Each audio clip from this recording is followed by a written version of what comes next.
The moment Beth walked through the doors of Bellini's restaurant, she put on her customer service smile. It wasn't her real smile. That one had been tucked away for special occasions that seemed to come less and less often these days. This smile was practiced, perfect for making good tips and completely empty of joy. "You're late again," said Carlo, the floor manager. He didn't look up from his clipboard as Beth rushed past, tying her apron strings behind her back. "The bus broke down," she explained, slightly out of breath. "I had to walk the last 10 blocks. Carlo just shook his head. Beth knew he didn't really care why she was late, only that it happened too often. But what could she do? Her apartment was in the cheapest part of town, almost an hour away by public transport on good days. And her old car had finally given up last winter, with repair costs that might as well have been $1 million for all the chance she had of paying them. Beth slipped into the back room, stashing her worn backpack in her assigned locker. Inside was her most valuable possession, a folder of sheet music dog-eared and marked with her own notes.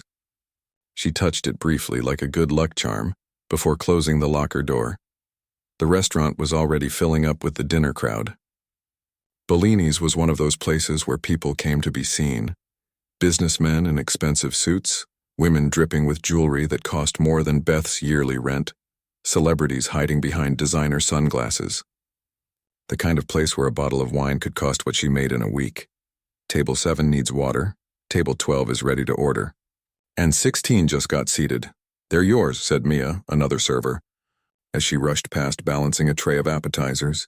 Beth nodded, grabbed her notepad and moved into the dining room. The lighting was dim, meant to make everyone look good and hide the small imperfections in the aging decor. Soft jazz played from hidden speakers, and in the corner sat the restaurant's prize possession, a gorgeous black grand piano. Every time Beth passed it, something pulled inside her chest. Sometimes when nobody was looking, she'd let her fingers hover just above the keys, not touching but remembering how it felt to press down and release sound into the world, to create something beautiful out of nothing but air and pressure and mathematical precision. But that was before her dad got sick, before the medical bills piled up, before her mom had to choose between keeping their house and sending Beth to music school. "Are you going to take our order or just stand there daydreaming?" Beth snapped back to reality. The man at table 16 was staring at her with irritation. His menu held out like a shield. His dining companions, 2 women in business attire and another man with a gold watch that caught the light, looked equally unimpressed. "I'm so sorry," Beth said, pulling her professional smile back into place. "Welcome to Bellini's. Can I start you off with something to drink?" The man ordered an expensive whiskey. The others chose cocktails that required muddling and special ingredients. Beth wrote everything down carefully. One mistake on an order could mean the difference between making rent this month or not. As she turned to leave, she heard one of the women say, "The help these days," followed by soft laughter. Beth pretended not to hear. She was used to being invisible or worse, being seen but not respected. At Bellini's, she wasn't Beth, who had once played Chopin's Ballad No. 1, to a standing ovation at her high school talent show. She wasn't Beth, who could identify any classical piece within 4 notes. She was just another server in a black uniform, carrying plates and smiling for tips. The night went on like most others.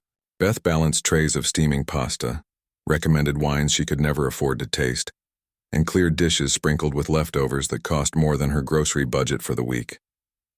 Her feet ached in the cheap dress shoes she'd bought at a discount store.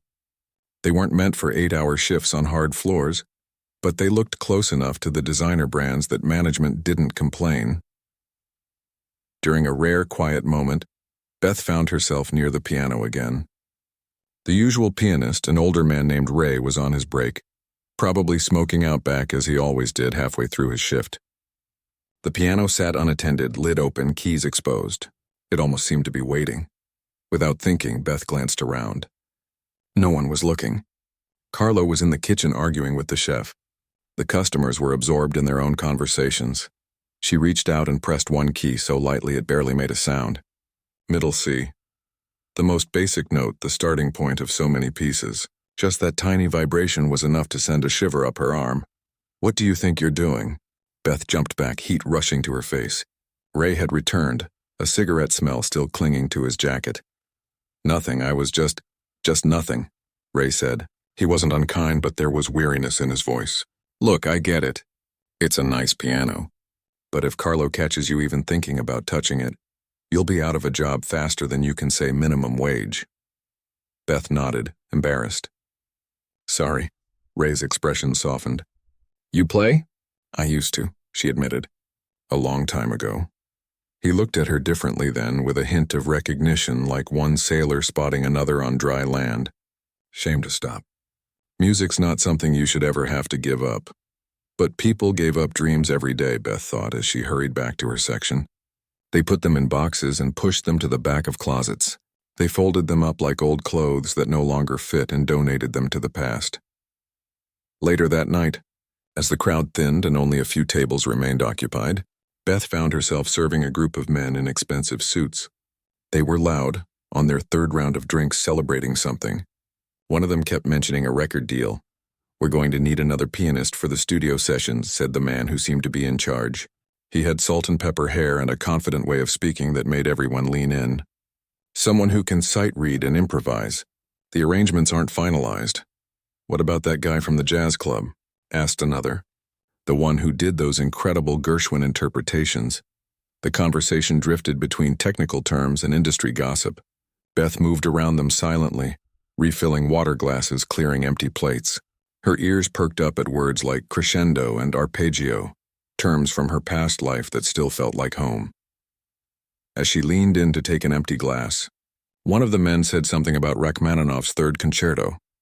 It's impossibly difficult, he declared. Only a handful of pianists can really do it justice. Before she could stop herself, Beth spoke. Actually, his second is more technically challenging in some ways. The third just has the reputation because of the opening. The table went silent. 5 pairs of eyes turned to look at her, as if suddenly noticing that the water pitcher had started talking. Excuse me, said the man with the salt and pepper hair. Beth's throat went dry. She shouldn't have said anything. But it was too late now, so she took a breath and continued. The second concerto has those stretches in the first movement that span nearly an 11th. Most pianists have to roll the chords. The third gets all the attention, but pianists know the second is actually harder on the hands. The silence stretched for an uncomfortable moment. Then one of the men snorted. Well, I never thought I'd be getting a music lesson from our waitress tonight. Maybe she can play at our next recording session, another joked. And the table erupted in laughter. Heat climbed up Beth's neck and into her cheeks. She mumbled an apology and retreated to the kitchen, their laughter following her like a shadow. In the relative safety of the kitchen, Beth leaned against a wall, eyes closed, trying to will away the burning embarrassment. This was why she kept quiet. This was why she'd learned to be invisible. Because people like that, people who moved through the world with confidence and credit cards and connections, they didn't see people like her as having anything valuable to offer. You okay? It was Mia carrying a stack of clean plates. Fine, Beth said automatically. Just tired. But as she pushed herself off the wall and straightened her apron, something inside her resisted slipping back into invisibility. The music executives were wrong about Rachmaninoff, and they were wrong about her. They just didn't know it yet. Beth glanced through the kitchen door, her eyes finding the piano in the corner.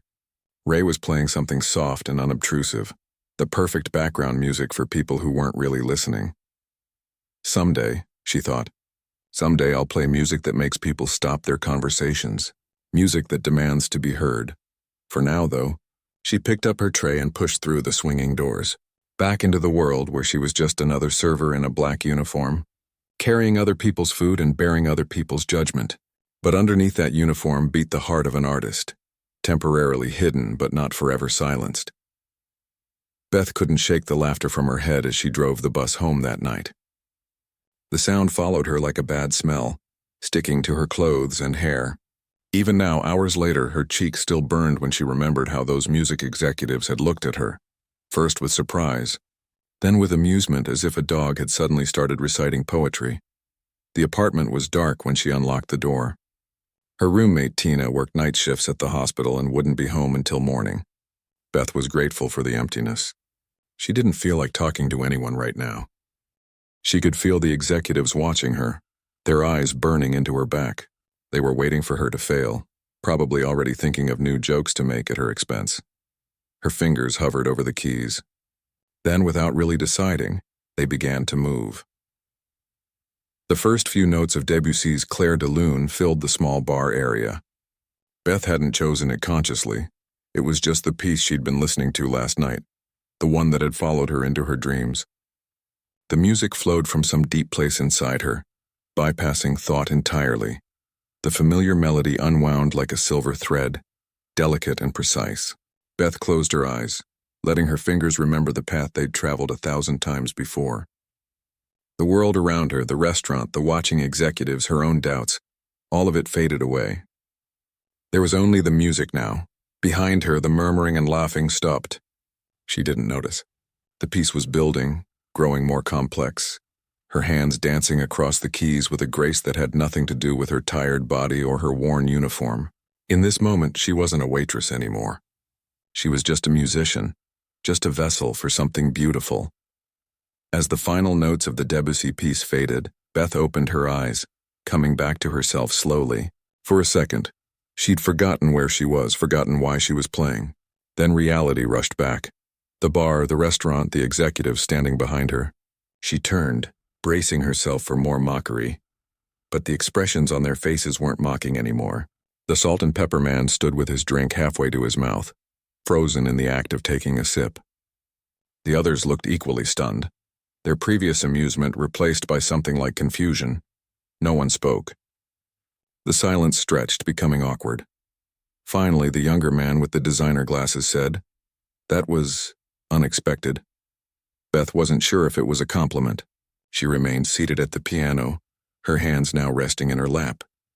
"Play something else," the salt and pepper man said. It wasn't a request. It was somewhere between a demand and a dare. Beth turned back to the keys. Her confidence was growing now, warming her blood, pushing away the fear. This time she chose deliberately. If they wanted to hear what she could really do, she would show them. She launched into Rachmaninoff's Piano Concerto No. 2, the very piece they had been discussing the night before. Without an orchestra behind her, she had to suggest the missing instruments with her own hands, filling in the gaps, creating the illusion of fullness. It was challenging, especially on this modest upright piano rather than a concert grand. But the challenge only fueled her. Her fingers stretched to reach the difficult intervals she'd mentioned to the executives. Her right hand flew across the upper registers while her left provided the thundering foundation. The small piano actually shook with the force of her playing during the most powerful sections. Beth was vaguely aware that other patrons from the main dining room were drifting toward the bar, drawn by the unexpected concert. Restaurant staff, too, were pausing in their work to listen. But she didn't focus on her growing audience.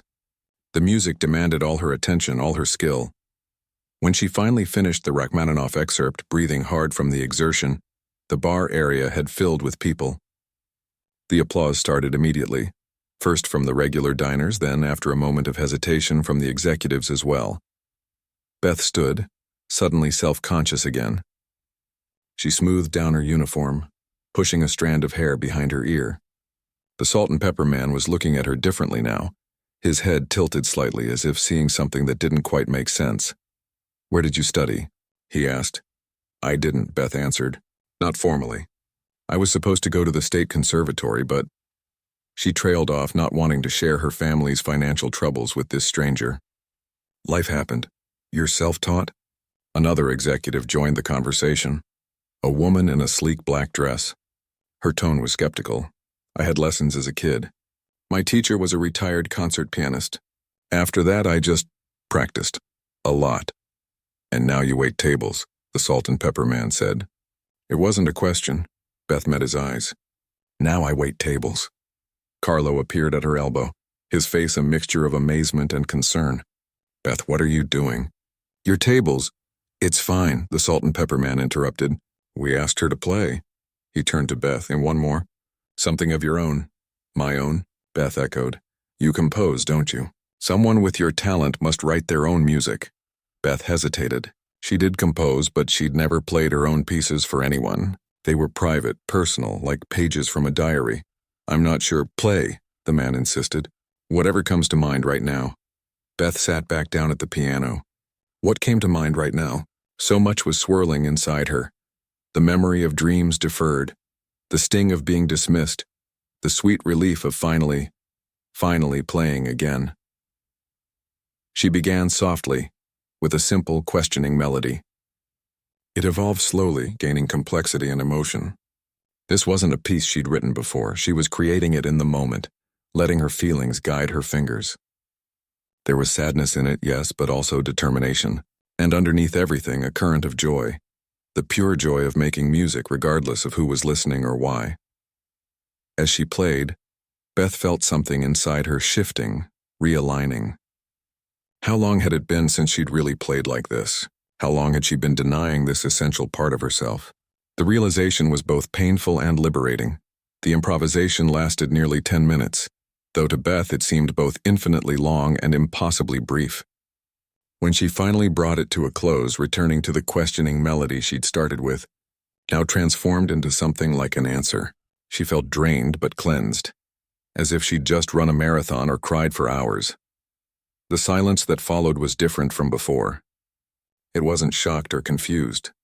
It was the silence of people absorbing something meaningful, something that had touched them. Beth stood again, more steady this time. The crowd around the piano had grown even larger. Diners from throughout the restaurant had gathered to listen, their dinners temporarily forgotten. The kitchen staff stood in the doorway. Even Ray, the regular pianist, was there, watching her with a new respect in his eyes. "Well," the salt and pepper man said at last. He cleared his throat, seeming to gather himself. "It appears we owe you an apology, Beth." She blinked, surprised to hear him use her name. She didn't remember telling him what it was. "I'm Tom Wilson," he continued, extending his hand. "I'm the executive producer at Global Music Partners."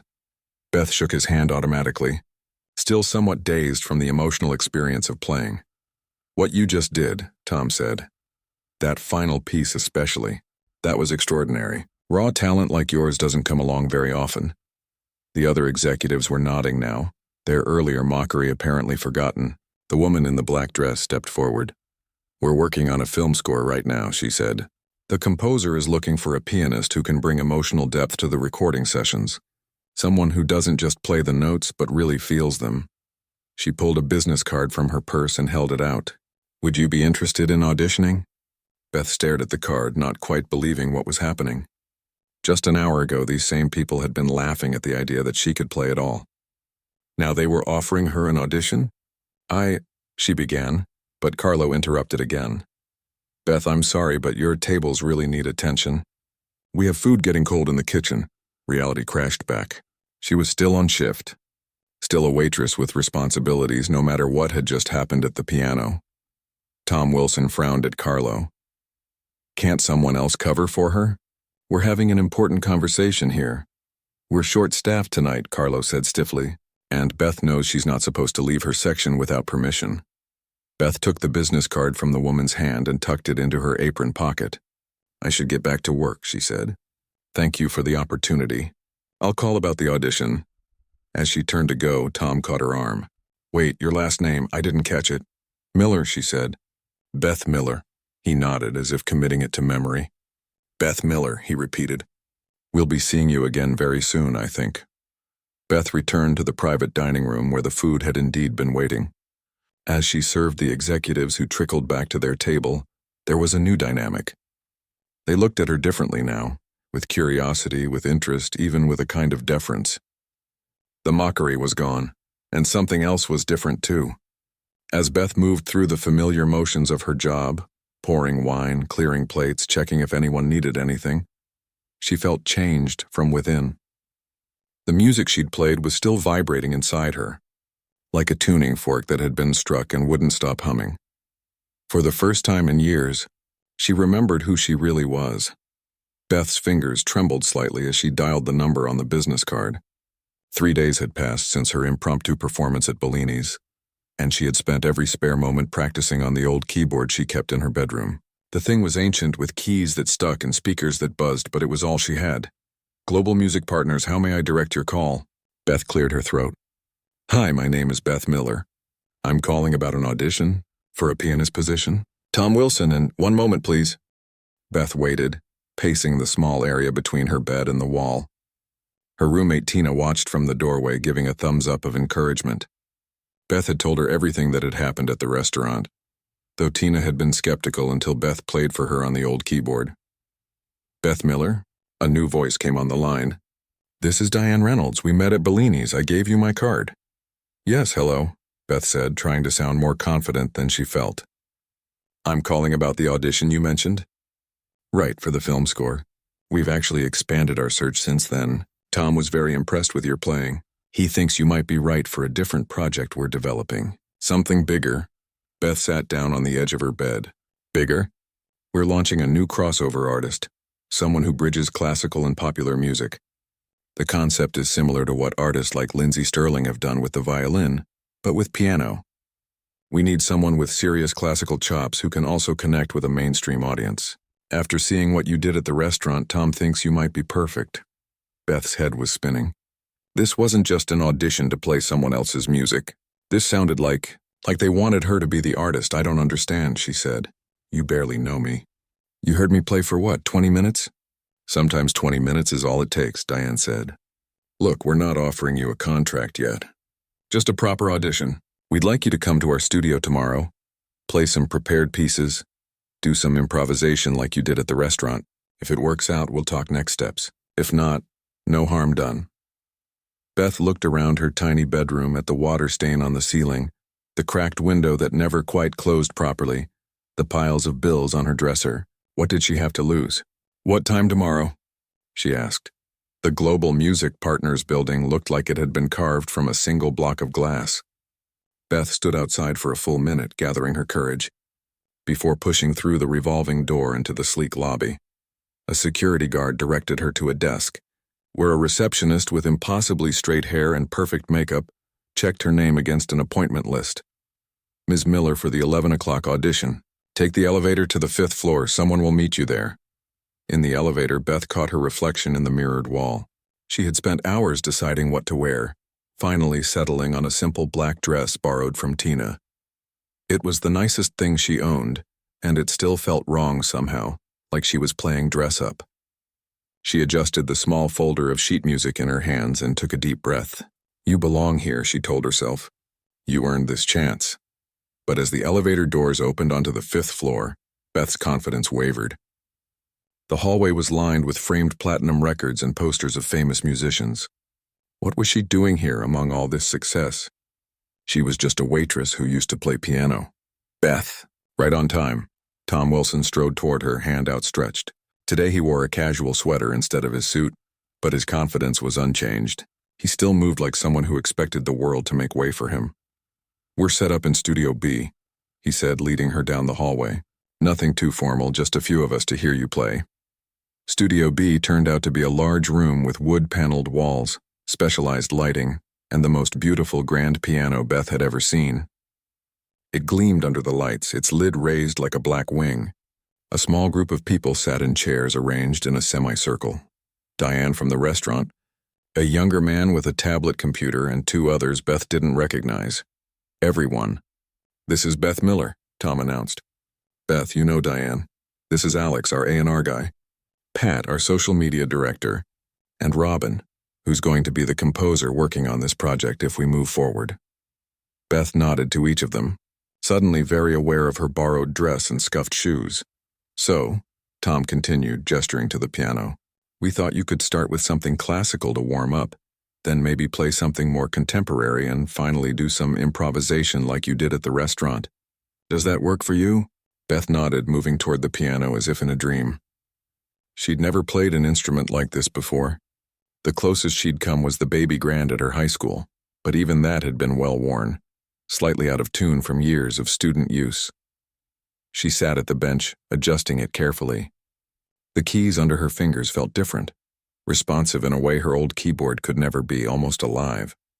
She began with Bach, a prelude she'd been practicing for days. The notes rang clear and true in the acoustically designed room.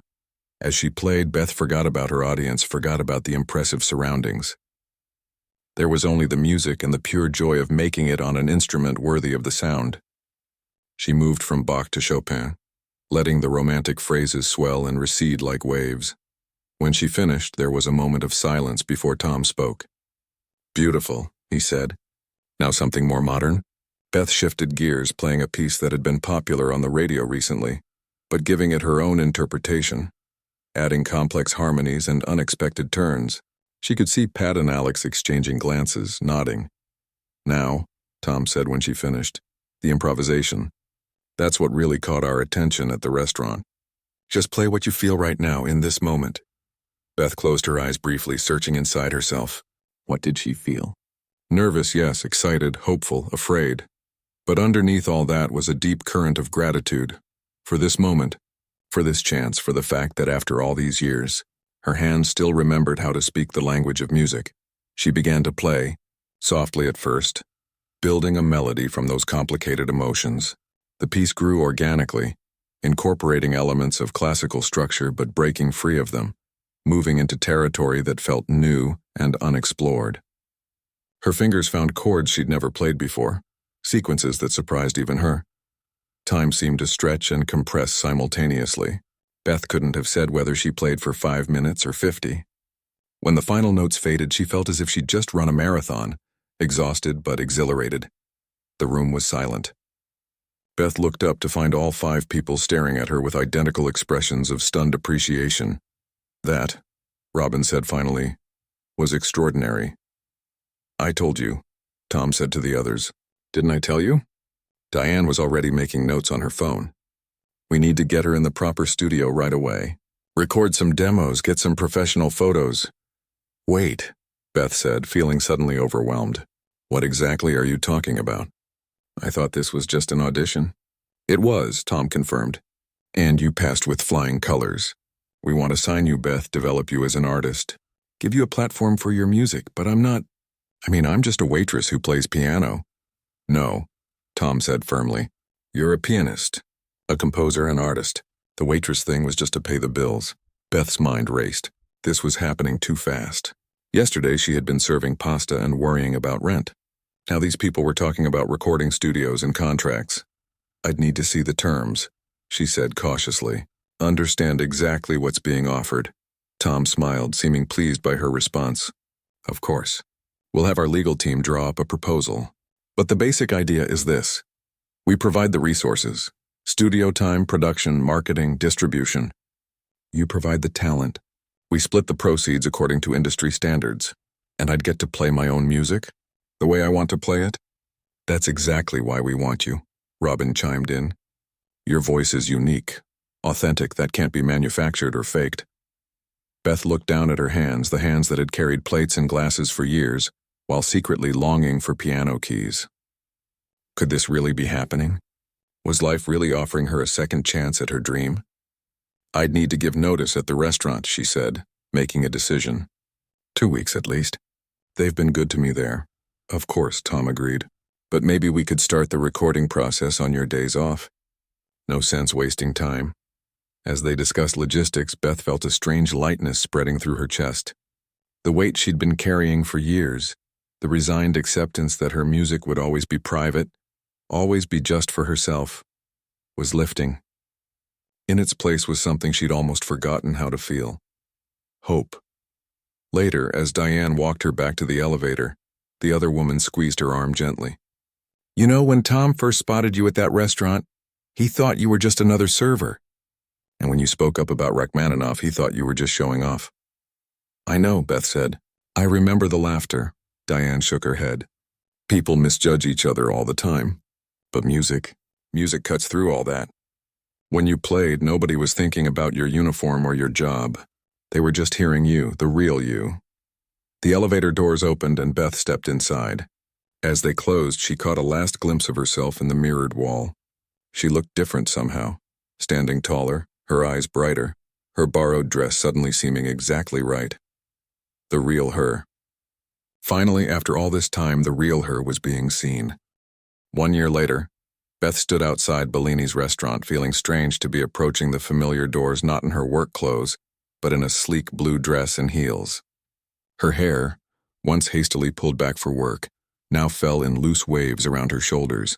A small silver piano pendant hung around her neck, a gift from Robin after they'd finished recording the album.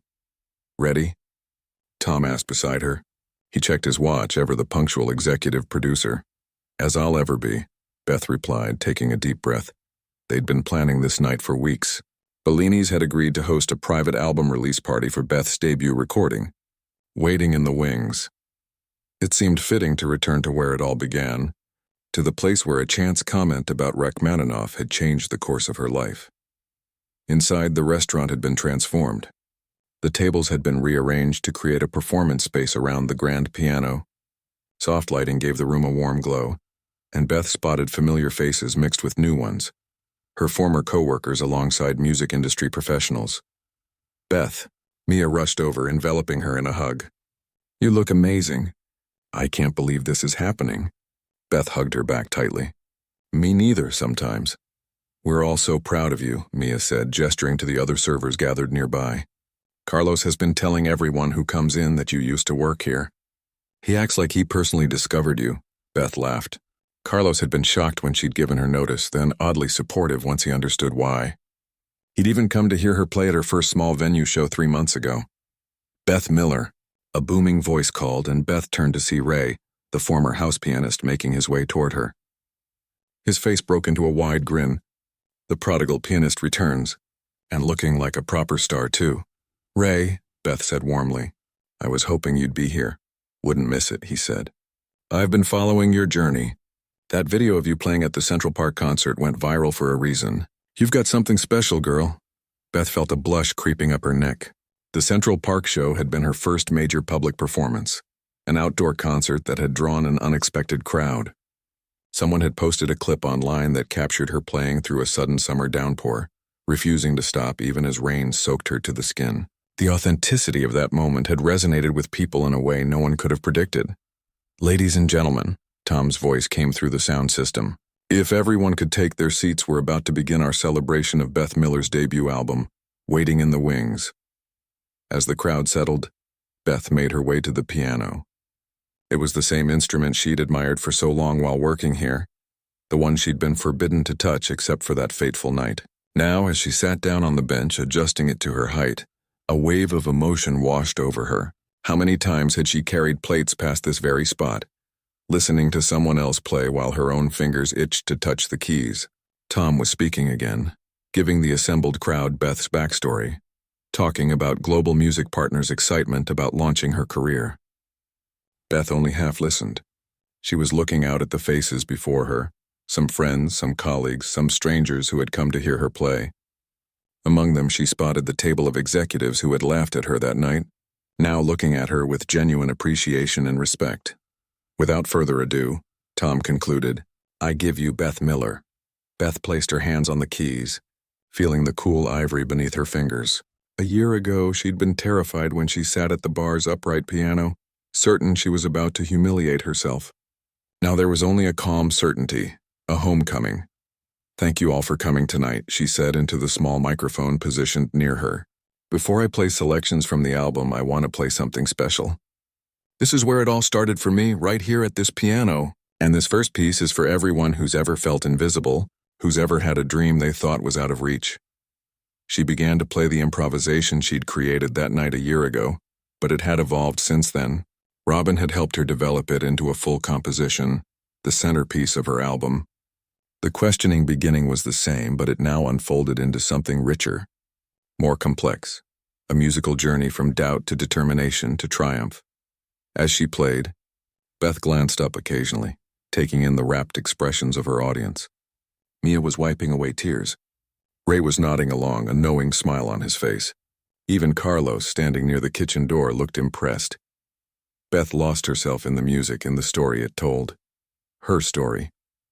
The struggle, the moment of opportunity, the leap of faith. When the final notes faded away, there was a beat of perfect silence before the room erupted in applause. The rest of the evening passed in a blur. Beth played several more pieces from her album, spoke briefly about her journey, and then mingled with the guests as a small jazz combo took over the musical duties.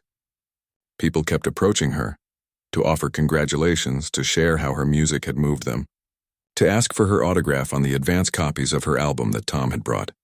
Quite a change from carrying trays, isn't it? A voice said behind her. Beth turned to find one of the regular customers she'd served for years, an older woman who always ordered the same pasta dish every Friday night. Mrs. Chen, Beth said, surprised the woman remembered her. Yes, it's quite different. I always thought there was something special about you, Mrs. Chen said, patting Beth's arm. The way you listened when people talked, really listened. That's rare. I hear it in your music now. Beth was touched by the observation. Thank you. I never thought of it that way. The best artists are good observers first, Mrs. Chen said. All those years of watching, listening, waiting, they weren't wasted. They were preparing you. As the evening wound down, Beth found herself drawn back to the piano. The party had thinned out. Many guests already departed, but she wasn't ready to leave yet. She sat down and began playing quietly, not performing now, just playing for herself. Diane appeared at her side, sitting on the edge of the bench. Successful night, she said. The album is going to do well, Beth, really well. We're already getting pre-orders and the reviews from the critics who got advance copies are stellar. I still can't believe it sometimes, Beth admitted, her fingers continuing to move over the keys, that any of this is happening. Believe it, Diane said firmly. You earned this. Nobody handed it to you. Beth nodded, thinking of the countless hours she'd spent practicing in her tiny bedroom. The years of keeping her dream alive even when it seemed impossible, the courage it had taken to speak up that night and then to sit down at the piano. We should talk about the tour soon, Diane continued. 20 cities to start, then we'll see how sales go. Europe is interested too, especially after that piece ran in the London Music magazine. It was overwhelming to think about, going from someone who rarely left her neighborhood to someone who would travel the world to play her music. But exciting too in a terrifying sort of way. One day at a time, Beth said, echoing what Robin often told her when she got overwhelmed by the speed of the changes in her life. As the last guests departed and the restaurant staff began cleaning up, Beth found herself alone at the piano. Tom had stepped outside to take a call. Diane was arranging for their car. In this moment of solitude, Beth let her fingers wander over the keys, playing nothing in particular, just feeling the connection between herself and the instrument. Excuse me, a voice interrupted her reverie. Beth looked up to see a young woman in a Bellini server uniform. She looked nervous, twisting her hands together. I'm sorry to bother you, Ms. Miller. I wanted to tell you that I'm a singer. Not professionally or anything, it's what I love to do. And hearing your story, how you were working here and then got discovered. It gives me hope, you know? Beth smiled, remembering herself in this same uniform, with the same hidden dreams. What's your name? Lisa, the young woman replied. Well, Lisa, Beth said, moving over on the bench and patting the space beside her. Why don't you sit down and tell me about your music? Lisa's eyes widened. Really? You want to hear about my singing? Of course, Beth said. And maybe you could sing something for me? I could accompany you. As Lisa tentatively sat down, her face lighting up with surprise and joy, Beth felt a circle completing. Once she had been the one longing to be heard, the one doubting her own talent.